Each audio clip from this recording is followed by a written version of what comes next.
എന്തിനാ ആവശ്യമില്ലാത്ത പണിയൊക്കെ ചെയ്യണേ? കൂടുതൽ ദേഹമാണെങ്കിൽ ഒരു പണിയും ചെയ്യണ്ടെന്ന് ആ വൈദ്യുതി എത്ര തവണ പറഞ്ഞതാ. മാർഗം ഞാൻ ചെയ്യല്ല. എടി, ആൾക്കാരിയ്ക്കുമ്പോ എന്നെ അസുഖക്കാരനാക്കരുതെന്ന് ഞാൻ പലവണ പറഞ്ഞിട്ടില്ലേ? എന്തേ ചേട്ടൻ ഒഴിച്ചെന്നാ ചമ്മന്തി കഴിക്കൂ? അയ്യോ ചേട്ടാ, ഞാൻ അങ്ങനെ ഉദ്ദേശിച്ച് എന്റെ പറഞ്ഞ ഉദ്ദേശം എനിക്ക് മനസ്സിലായി. എടോ, അന്തസ്സും അഭിമാനവും വിറ്റ് വേണ്ട വേണ്ട. എടി, ലക്ഷണമൊത്ത ഒരു പൂവനോട് ഉള്ളപ്പോ പടക്കോഴി കൂവണ്ട. നീ പോടി അപ്പുറത്ത് പോ. ചമ്മന്തിയില്ലേ വേണ്ടത്? ചമ്മന്തി വേറെ ആണുങ്ങൾ അവിടെ ഉണ്ടെങ്കിൽ ചേച്ചി അങ്ങോട്ട് ചെല്ലണമെന്ന് ചേട്ടന് ഇഷ്ടമല്ലെന്ന് അറിയാലോ. എന്ന് നേരത്തെയുള്ള പണിയെല്ലാം ചെയ്തേ ആള് കിടപ്പിലായ നഷ്ടം എനിക്ക്. എന്താടി ഒരു നാറ്റം? അലമാരി വൃത്തിയാക്കുന്നതാ. അതാണോ ഇത്ര അത്യാവശ്യം? ഈ കാളാമുണ്ട് എടുത്ത് കളഞ്ഞിട്ട് പുതിയൊരു കൊല തൂക്കാൻ ഞാൻ എത്ര തവണ പറയുന്നു. ഇനി അത് ഞാൻ തന്നെ ചെയ്യണോ? എനിക്ക് ഭാരം താങ്ങാൻ കഴിവില്ല എന്ന് എനിക്കറിയില്ലേ? ഇതൊന്ന് കൊണ്ട് കളഞ്ഞിട്ട് ഞാൻ തന്നെ ചെയ്തോളാം. എത്ര ദിവസം എന്ന് പറഞ്ഞത് സൂക്ഷിക്കുന്നേ? മുഴുവൻ ഉറുമ്പും പാറ്റയാ. അവസാനം നാറ്റും കാരണം ആരെ വഴിക്ക് വരാണ്ടാവും. അയ്യോ, പൊള്ളി തീ. ചേട്ടാ, തീ എന്തോന്നേ? ഇപ്പൊ തരാം. ഇതെന്തൊരു ഇടപാടാണോ?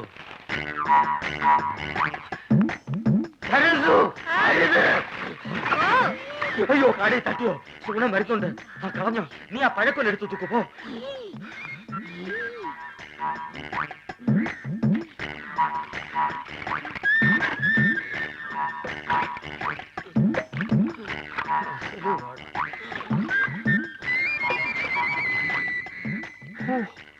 അരക്കുറ്റി പുട്ട്. ഒരു മുടി ഉണ്ടായിരുന്നോണ്ടാണോ കാടി കളഞ്ഞത്? മുടിഞ്ഞ വിത്ത് എടുത്ത് കളഞ്ഞിട്ട് ആൾക്കാർക്ക് കൊടുക്കാൻ മേലായിരുന്നു.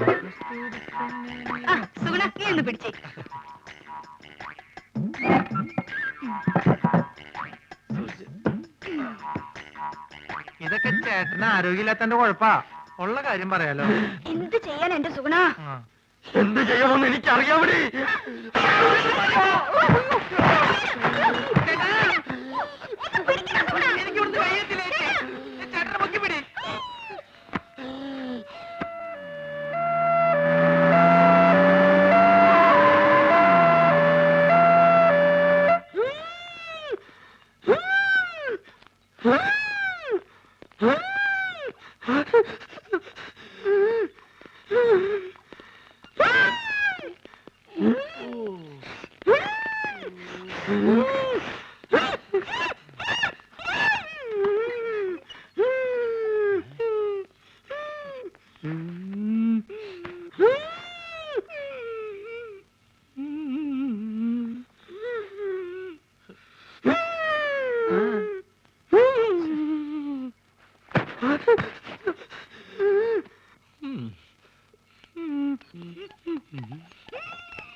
എന്ത് പറ്റി? ഞങ്ങള് രണ്ടുപേരും കൂടി എന്നെ കൊല. എന്താ അസുഖം? എന്നെ കളിയാക്കുകയാണോ? എനിക്ക് വലുവാ. എനിക്ക് അയവ പൊടപ്പു മുന്നുമ്മ. ഇത് നമ്മുടെ സരസ്വ അല്ലേ? സരസ്വേ, ഇങ്ങോട്ട് വരിക. നമ്മുടെ കുഞ്ഞീഷ്ണൻ ഞങ്ങളുടെ നാട്ടുകാരനാ.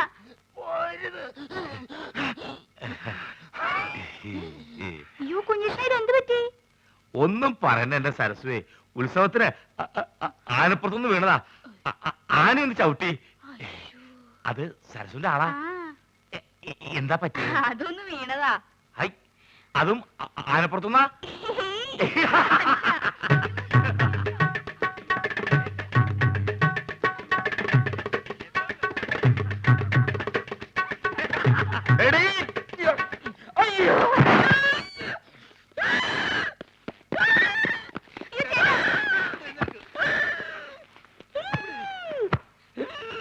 തന്നോടല്ലേ അടങ്ങി ഒതുങ്ങി കിടക്കാൻ പറഞ്ഞത്? ബുദ്ധിമുട്ടാണെങ്കിൽ ഇപ്പൊ തന്നെ പറഞ്ഞു വിട്ടേക്കാം. എന്താ ചേട്ടൻ കുടിക്കാൻ ഫ്രൂട്ടി? ചേച്ചി വേണ്ട. ഇവിടെ ഇവിടെ ചേട്ടന് ഇപ്പൊ ആസ്മ മൂത്ത അപസ്മാരായെന്ന് തോന്നുന്നത്. ഞാൻ വേണേ വേറെ നല്ല ചികിത്സ ഏർപ്പെടുത്താം. നിന്റെ ഏർപ്പാടൊക്കെ മതിയടാ. ഇത് ഹൈദരാബാദിലെ മീൻ വിഴുങ്ങിയാലേ മാറൂ. എന്റെ അളിയൻ രാഘവൻ പോയിട്ടുണ്ട് മീൻ കൊണ്ടുവരാൻ.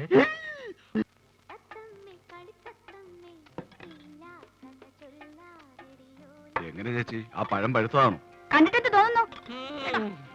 പഴുത്താലേ ഞങ്ങൾ അതിന് പഴമെന്ന് പറയാറുള്ളൂ, ഇല്ലെങ്കിൽ ഏത്തൻ കായ എന്ന് പറയും. ഒരിക്കലും പഴുക്കാത്ത ഒരു കായുണ്ട്, തേങ്ങായി. തേങ്ങാപ്പഴം എന്ന് പറയരുത്. എത്ര പഴം വേണം? തൽക്കാലം ഒന്ന് മതി. ആ വേണ്ട, ഉരിയണ്ട, ഞാൻ ഇല്ല, നീ പോ. അസുഖാണെങ്കിൽ അവിടെ എങ്ങനെ ഇരുന്നാ പോരെ? നീ എന്നെ അസുഖക്കാരനാക്കാതടി, പോടി. എന്താണോ ചേച്ചി ചുമ്മാ ഇങ്ങനെ വിളിച്ചു വിളിച്ച് ഗുഡ് മോർണിംഗ് സാർ. ആരെ? Sir good morning. ആ. ഗുഡ് മോർണിംഗ് ആ, മാഡം. ഇവിടെ ഇവിടെ. സാർ ഞാൻ മാജിക് മത്തായി. ആ എന്തിനാ പാതിക്ക് വെച്ച് നിർത്തിക്കളഞ്ഞ്? മാജിക് മത്തായി സ്പീക്കിംഗ് എന്ന് മുഴുവൻ പേരും പറയാറുന്നില്ലേ? സാർ എന്നെ രക്ഷിക്കണം, എന്റെ ജീവൻ സാറിന്റെ കയ്യിലാണ്. എന്റെ കയ്യിൽ ഇപ്പൊ പഴമേ ഉള്ളൂ. തന്റെ ജീവൻ രക്ഷിക്കാൻ ഈ പഴം മതിയെങ്കിൽ ഞാൻ തരാം, പക്ഷെ പണം തരണം. ചേച്ചി ഒന്ന് പറയേ. ആ, ഇവിടെ ഇവിടെ. എന്താ സാർ വലിവാണോ? അല്ല, വലിച്ചോണ്ടിരിക്കുക. സാർ ഞാനൊരു പാവ മാജിക്കാരനാണ്. ഒരു മാജിക് ഞാനിപ്പോ കാണിക്കാം. ആ, ദേ. ദേ, ഇത് 1 രൂപയാണ്. 1 രൂപയാണ്. 5 അല്ല 10 അല്ല, മായമില്ല, മന്ത്രമില്ല. ഓം ക്രീം ഐസ്ക്രീം ക്രീം ഓം ക്രീം.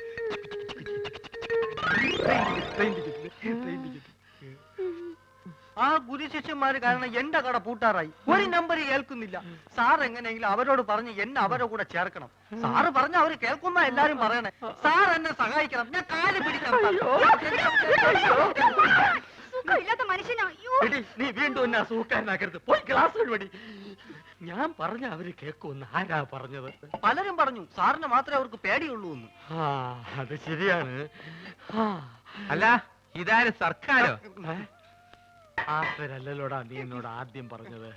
സർക്കാർ എന്ന് പറയുന്ന ഒരു വലിയ മാജിക്കുകാരനാണ്. ആഹാ. ഞാൻ അദ്ദേഹത്തിന്റെ ഏറ്റവും അടുത്ത അടുത്തിരുന്ന് മാജിക് കണ്ടു എന്ന് പറയായിരുന്നു. ആ, അല്ല ശിഷ്യനെ കണ്ടില്ലല്ലോ. അവൻ പിടങ്ങി പോയി. അയ്യോ, ഇനിയിപ്പൊ പഴയതൊക്കെ എന്ത് ചെയ്യും? മാധവ, ഇവനൊരു ജോലി തേടി വന്നതാ. എനിക്കിവിടെ ആരെയും വേണ്ട. സുഗുണം പോയ സ്ഥിതിക്ക് നിനക്കൊരാള് വേണ്ടേ? ഇവനാണെങ്കിൽ അത്യാവശ്യം കൈവേലയും അറിയാം. ചാരാതട അലമാരിയില്.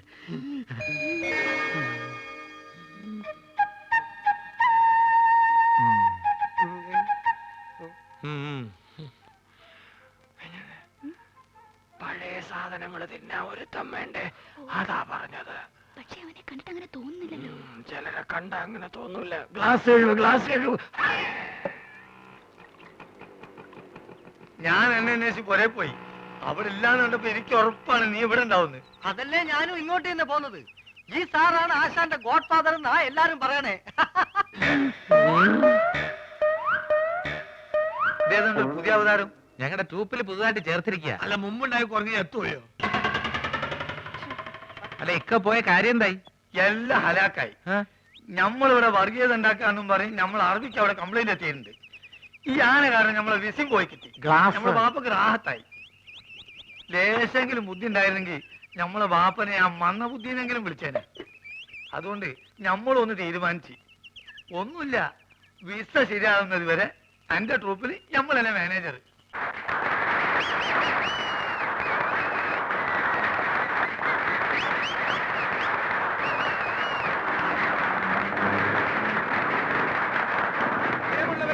സാധാരണയായി ഓഡിറ്റോറിയങ്ങളിൽ മാത്രം നടത്താറുള്ള മാജിക് ഷോ ഇതം പ്രഥമമായി ഇതാ നിങ്ങളുടെ മുമ്പിൽ ഈ തെരുവിൽ വെച്ച് ഞാൻ നടത്തുന്നു.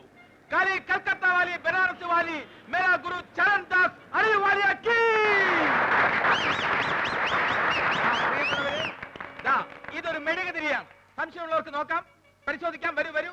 ആ, ഈ മെഴുകുതിരി എന്റെ അസിസ്റ്റന്റ് ശ്രീ പൂഞ്ചിവാല കത്തിക്കുന്നതാണ്.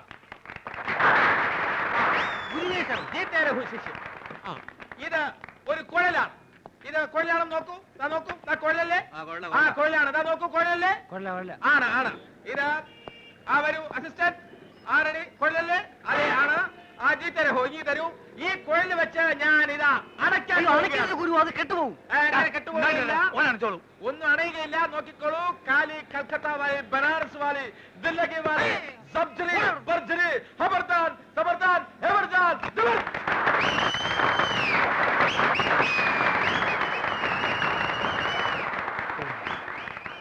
നമ്മൾ മാനേജറായതിന്റെ ഫായ്ദ ഉണ്ട്. പ്രിയമുള്ളവരെ, പാമ്പുകൾക്ക് മാളമുണ്ട്, പറവകൾക്ക് ആകാശമുണ്ട്. പറവകൾ ആകാശത്തിലാണ് കഴിയേണ്ടത്. അടുത്ത ഐറ്റം വാനിഷിംഗ് ദ പീജിയൻ. കൂടെടുക്കൂ. ജി ഗുരു. പ്രാവിന്റെ കൂടെടുക്കൂ. നോക്കിക്കോളൂ.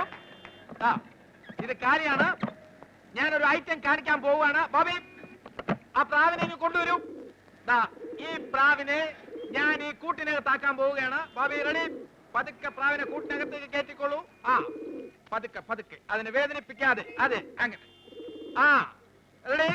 കഥദാൻ, മെഹർബാൻ, ജുബർവാലി, മഗർവാലി, ജവാൻ, ഏക് ഠപ്, ഭടക്, ഠിവിർ, മലത്, ധർ.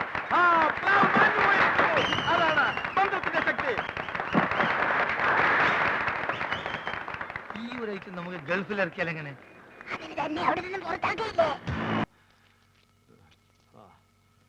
ആ ചെക്കനെന്ന് കണ്ടപ്പോഴേ എനിക്ക് തോന്നി അവനൊരു കള്ളനാണെന്ന്. ആ തെണ്ടി ചെറുക്കനോർത്ത് ഈ എന്തിനാ മാധവൻ കുട്ടി ഇങ്ങനെ വിഷമിക്കലേ? ഓനോന്റെ പാട്ടിന് പോട്ടെ. അവൻ അങ്ങനത്തെ ഒരുത്തനാണെന്ന് എനിക്ക് തോന്നിയിട്ടില്ല. അത് മാധവന്റെ നല്ല മനസ്സ് കാരണം തോന്നണതാ. അതെ, അല്ലെങ്കിൽ പിന്നെ ആരാന്ന് പോലും നോക്കാതെ ഇത്രയും നാളും കൂടെ നിർത്തി ചെലവിനൊടുത്ത ആളിനോട് ഒരു നന്ദി വാക്ക് പോലും പറയാതെ പോവോ? പല പല കള്ളന്മാരും ഇപ്പൊ അങ്ങനെയാണ്. അതും ഇതും പറഞ്ഞ് അടുത്ത് കൂടും. അവസാനം എല്ലാം അടിച്ചും കൊണ്ട് ആരോടും പറയാൻ സ്ഥലം വിടും. അടിച്ചോണ്ട് പോൻ അവന്റെ വീട്ടിൽ എന്താ ഉള്ളത്? അതിപ്പോ അവിടുന്ന് വേണ്ടല്ലോ, ഉള്ള പരിധി വെച്ച് മറ്റുള്ള വീട്ടിൽ നിന്ന് മോഷിച്ചാ മതിയല്ലോ. ഇക്കാന്റെ വീട്ടിൽ തന്നെ ഇപ്പൊ ഗൾഫിൽ നിന്ന് കൊണ്ടുവന്ന എന്തെല്ലാം സാധനങ്ങളുണ്ട്. വാച്ച്, കുഴൽപ്പണം, സ്വർണം, റേഡിയോ. ഈ ചെറുക്കൻ നേരെ അങ്ങോട്ട് പോയി അത് അടിച്ചു മതി. നിങ്ങളെ ഞാനൊന്ന് പുറേ പോയി തരാം. മാധവൻ കുട്ടി മോനെ ഒന്നും തോന്നല്ലേ? മാധവൻകുട്ടി, ആളെ മനസ്സിലാക്കാതെ കാണുന്നവരൊക്കെ കയറി സ്നേഹിക്കുന്ന സ്വഭാവം ഇനിയെങ്കിലും നിർത്ത്. ഏതെങ്കിലുമൊക്കെ വീട്ടിൽ നിന്ന് എന്തെങ്കിലുമൊക്കെ കാണാതെ പോയാൽ ഈ കാരണം പറഞ്ഞ് അവര് നിന്നെ പിടിക്കൂ.